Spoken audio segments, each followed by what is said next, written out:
लाभ को अधिकतम करना है जो उनके व्यक्तित्व के अनुकूल हो।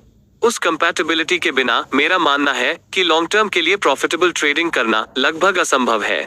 लेकिन अगर आप प्राइस एक्शन ट्रेडिंग सीखने के लिए अच्छा समय देते हैं, तो आप बहुत सारे इंडिकेटर्स के बिना क्लीन चार्ट्स के साथ ट्रेडिंग करेंगे। आप बेहतर सटीकता के साथ अपनी ट्रेड एंट्रीज और एग्जिट्स को इंगित करने में सक्षम होंगे। इस एपिसोड के लिए बस इतना ही।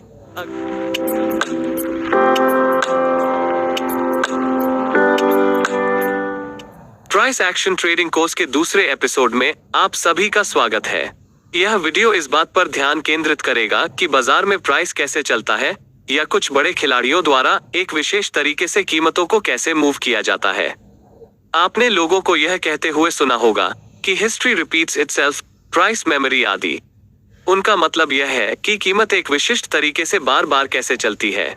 सवाल यह है कि स्टॉक की प्राइस ऊपर या नीचे क्यों जाती है। इस प्रश्न के अलग अलग उत्तर हो सकते हैं, जैसे कि यह कुछ अच्छी या बुरी खबर हो सकती है, या सरकार कुछ बिल पारित कर सकती है, आरबीआई द्वारा एक नई पॉलिसी, कुछ कानूनी मुद्दे आदि हो सकती है। लेकिन इस सब के केंद्र में एक चीज जो बाजार में हलचल मचाती है वह है कंपनी की अर्निंग्स। भले ही किसी खास स्टॉक से जुड़ी कोई बहुत बुरी खबर सामने आई हो, लेकिन इसका कंपनी की अर्निंग्स पर कोई सीधा असर न हो, तो स्टॉक में कुछ समय के लिए टेम्पररी करेक्शन हो सकता है, लेकिन अंततः यह ठीक हो जाएगा। दूसरी ओर वोडाफोन आइडिया, यस बैंक जैसे स्टॉक उन खबरों के शिकार हैं जिन्होंने सीधे स्टॉक की अर्निंग्स को प्रभावित किया, जिसके परिणामस्वरूप उनकी क्रैश हुई। शेयर बाजार में सामान्य तौर पर मुख्य रूप से दो खिलाड़ी होते हैं। पहले रिटेलर्स हैं और दूसरे हैं इंस्टीट्यूशंस। बाजारों में 90% या अधिक ट्रेडिंग इंस्टीट्यूशंस द्वारा किया जाता है, जिसका अर्थ है कि बाजार केवल इंस्टीट्यूशंस का एक संग्रह है। इंस्टीट्यूशंस में mutual fund houses, banks, brokerage houses, insurance companies, pension funds, hedge funds आदि शामिल हैं। ये कंपनियां बाजार की अधिकांश वॉल्यूम्स के लिए जिम्मेदार हैं और वे ज्यादातर स्टॉक के फंडामेंटल्स पर व्यापार करते हैं। आजकल वे ट्रेडिंग के एल्गोरिथमिक साइड पर अधिक ध्यान केंद्रित करते हैं। मेरे कहने का मतलब यह है कि इंस्टीट्यूशनल ट्रेडिंग डेली और वीकली चार्ट्स पर बाजार की दिशा को नियंत्रित करता है, और बहुत सारे बड़े इंट्राडे प्राइस मूव्स या प्राइस स्विंग्स को इंस्टीट्यूशंस द्वारा नियंत्रित किया जाता है। लगभग ये सभी इंस्टीट्यूशंस लाभदायक हैं। इंस्टीट्यूशंस को आमतौर पर स्मार्ट मनी माना जाता है, जिसका अर्थ है कि वे ट्रेडिंग से भारी मुनाफा कमाने के लिए पर्याप्त हैं और वे हर दिन बड़ी वॉल्यूम्स में ट्रेडिंग करते हैं। कोई भी ट्रेड तब तक नहीं हो सकता जब कोई इंस्टीट्यूशन ट्रेड का एक पक्ष लेने को तैयार न हो और दूसरी इंस्टीट्यूशन दूसरे पक्ष को लेने को तैयार न हो। रिटेलर्स द्वारा किए गए छोटे वॉल्यूम वाले ट्रेड्स तभी हो सकते हैं जब कोई इंस्टीट्यूशन उसी ट्रेड को लेने के लिए तैयार हो। चलो मैं समझाता हूँ। यदि आप एक निश्चित प्राइस पर खरीदना चाहते हैं, तो बाजार उस कीमत पर नहीं पहुंचेगा जब तक कि एक या अधिक इंस्टीट्यूशंस भी उस कीमत पर खरीदना नहीं चाहते। इसी तरह आप किसी भी कीमत पर तब तक नहीं बेच सकते जब तक कि एक या अधिक इंस्टीट्यूशंस वहां बेचने को तैयार न हो, क्योंकि बाजार केवल उस प्राइस पर जाएगा जहां इंस्टीट्यूशंस खरीदने को तैयार हैं और अन्य इंस्टीट्यूशंस बेचने को तैयार हैं। अधिकांश व्यक्तिगत ट्रेडर्स या रिटेलर्स के पास बाजार को मूव करने की कोई क्षमता नहीं है। बाजार केवल एक विशेष प्राइस लेवल तक पहुंचेगा जब एक या एक से अधिक इंस्टीट्यूशंस का मानना है कि वहां बेचने के लिए फाइनेंशियल रूप से लाभदायक है, और अन्य इंस्टीट्यूशंस का मानना है कि उस स्तर पर खरीदना लाभदायक है। बिल्कुल सीधी बात है। बाजार में हर टिक पर इंस्टीट्यूशंस खरीद रही हैं और दूसरी इंस्टीट्यूशंस बेच रही हैं।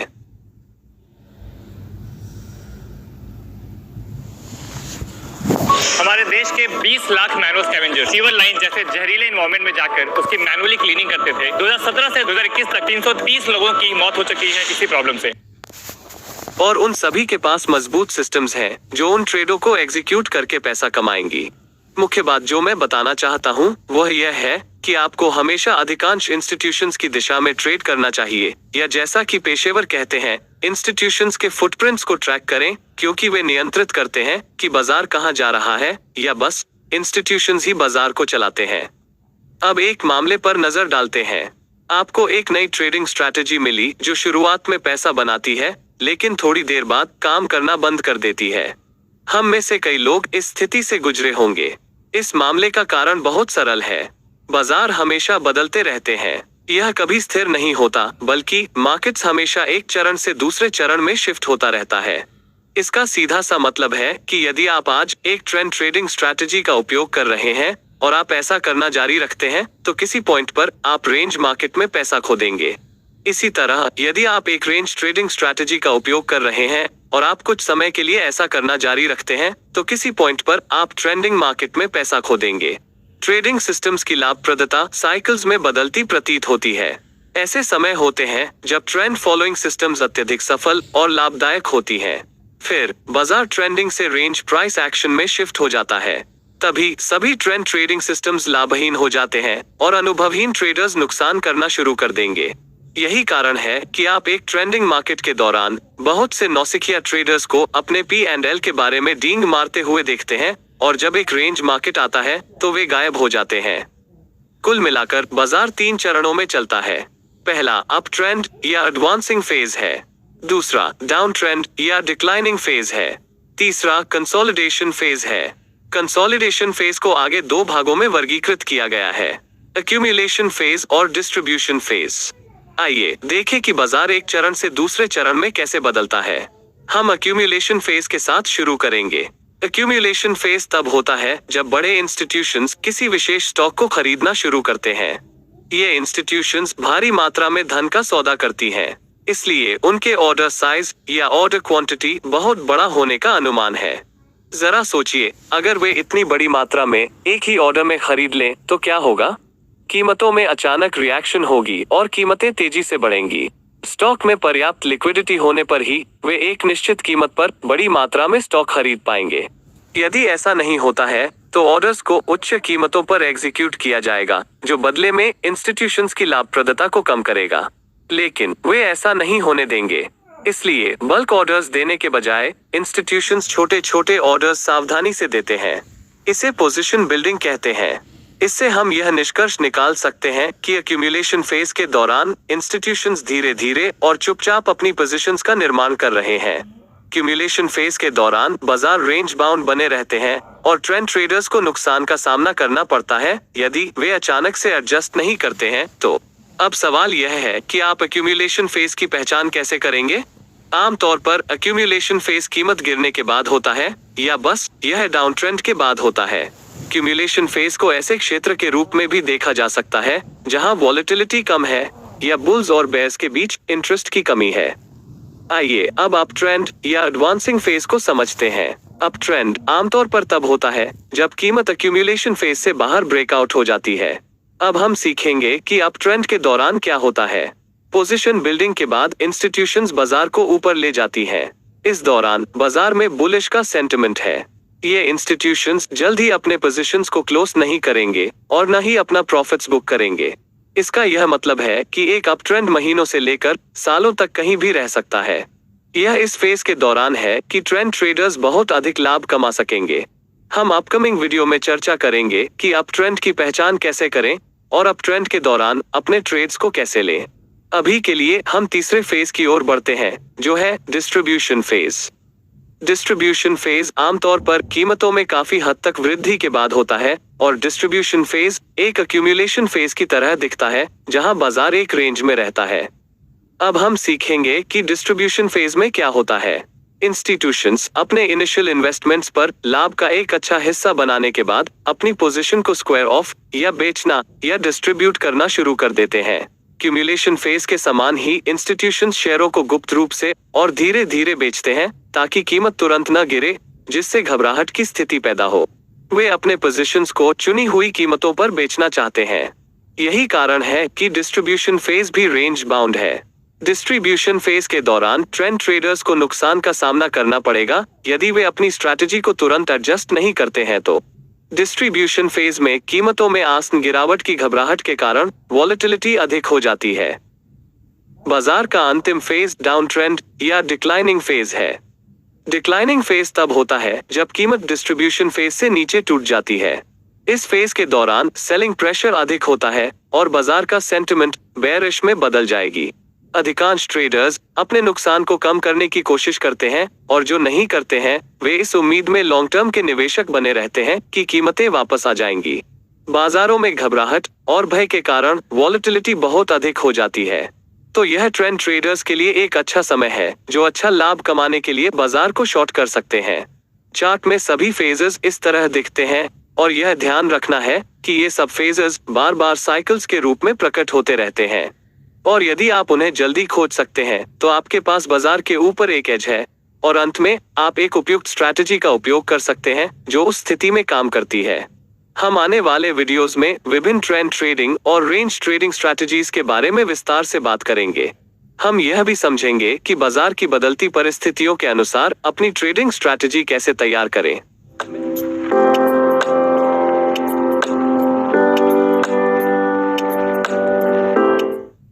सोशल मीडिया के इस युग में हम टिकटॉक, इंस्टाग्राम, यूट्यूब जैसे असंख्य ऐप्स देखते हैं जहां क्रिएटर्स हर दिन एक नया कॉन्सेप्ट पेश करते हैं और कुछ वीडियोस इतने लोकप्रिय हो जाते हैं कि दूसरे लोग भी उस वीडियोस को कॉपी करना शुरू कर देते हैं। यह एक ट्रेंड बन जाता है या वीडियो को ट्रेंडिंग कहा जाता है। यूट्यूब में एक ट्रेंडिंग सेक्शन है जो एक स्पेसिफिक टाइम पर सबसे लोकप्रिय वीडियोस पेश करता है। यह ट्रेंड आमतौर पर शॉर्ट ड्यूरेशन के लिए रहती है, यानी कुछ दिनों से लेकर कुछ हफ्तों तक। तो यह एक शॉर्ट टर्म ट्रेंड है। इसी तरह शेयर बाजारों में भी ट्रेंड्स होते हैं जो शॉर्ट टर्म ट्रेंड्स से लेकर मीडियम टर्म ट्रेंड्स और लॉन्ग टर्म ट्रेंड्स तक हो सकते हैं, जो उस टाइम पीरियड के आधार पर होता है जिसके लिए बाजार में ट्रेंड बना रहता है। शेयर बाजार के मामले में एक ट्रेंड एक स्पेसिफिक पीरियड के दौरान बाजार की ओवरऑल डायरेक्शन है। शेयर बाजार में मुख्य रूप से 3 तरह के ट्रेंड्स होते हैं। पहला है अप ट्रेंड, दूसरा है डाउन ट्रेंड और अंत में साइडवेज ट्रेंड है। बाजार की जनरल ट्रेंड को पहचानने के लिए विभिन्न तरीके हैं, लेकिन सबसे लोकप्रिय है चार्ट में प्राइस स्विंग्स की पहचान करके ट्रेंड आइडेंटिफिकेशन के लिए ट्रेंड लाइन का उपयोग करना। और अगले मेथड में इंडिकेटर्स का उपयोग शामिल है जो moving averages, average directional index आदि हो सकता है। लेकिन हम अपनी चर्चा को केवल पहली मेथड तक ही सीमित रखेंगे। इसका सरल कारण यह है कि यह एक प्राइस एक्शन कोर्स है और इसलिए हम क्लीनर चार्ट्स और मिनिमम कंफ्यूजन्स के साथ ट्रेडिंग करना चाहते हैं। आगे बढ़ने से पहले मुझे एक ऐसी सिचुएशन के बारे में बात करनी चाहिए जहां 3 शेयर बाजार पार्टिसिपेंट्स हों, एक निवेशक, एक स्विंग ट्रेडर और एक इंट्राडे ट्रेडर। अगर मैं उनसे पूछूं कि बाजार का मौजूदा ट्रेंड क्या है, क्या आपको लगता है कि उन सभी का एक ही जवाब होगा? जरूरी नहीं है ना। निवेशक कह सकते हैं कि यह एक बुलिश मार्केट है, जबकि इंट्राडे ट्रेडर कहेंगे कि यह बेरिश ट्रेंड है। यहाँ तक कि स्विंग ट्रेडर भी कह सकता है कि मार्केट में कोई ट्रेंड नहीं है या बाजार रेंज में है। इस तरह के अलग अलग ओपिनियंस का कारण क्या है? एक ही समय में एक ही चार्ट और शर्तें प्रदान करने पर अलग अलग लोगों के बाजार की ट्रेंड पर अलग अलग विचार क्यों होते हैं? इसका सरल और सीधा उत्तर वह टाइम पीरियड्स है जिसका उपयोग प्रत्येक मार्केट पार्टिसिपेंट अपना एनालिसिस करने के लिए करता है। निवेशक मंथली या ईयरली टाइम फ्रेम पर अपना एनालिसिस कर सकता है, जबकि एक स्विंग ट्रेडर वीकली या डेली टाइम फ्रेम का उपयोग कर सकता है और एक इंट्राडे ट्रेडर के लिए टाइम फ्रेम्स 15 मिनट्स या 5 मिनट्स हो सकती है। इसलिए जैसे जैसे टाइम फ्रेम बदलती है, एनालिसिस बदलता है, वैसे ही बाजार के ट्रेंड पर नजरिया भी बदलता है। यह मेरा पहला निष्कर्ष है। Trends are relative in nature, यानी ट्रेंड्स टाइम फ्रेम पर निर्भर है और यह टाइम फ्रेम के साथ बदलता है। बाजार में एक आम कहावत है कि ट्रेंड इज योर फ्रेंड। मैं यह स्पष्ट करने का प्रयास करूंगा कि यह हमारे ट्रेड की सफलता के लिए इम्पोर्टेंट क्यों है। हम शेयर बाजार के प्राइस मूवमेंट्स के 4 अलग अलग फेजेस या स्टेजेस को जानते हैं। आइए अब विस्तार से एनालिसिस करें कि प्राइसेस कैसे चलती है।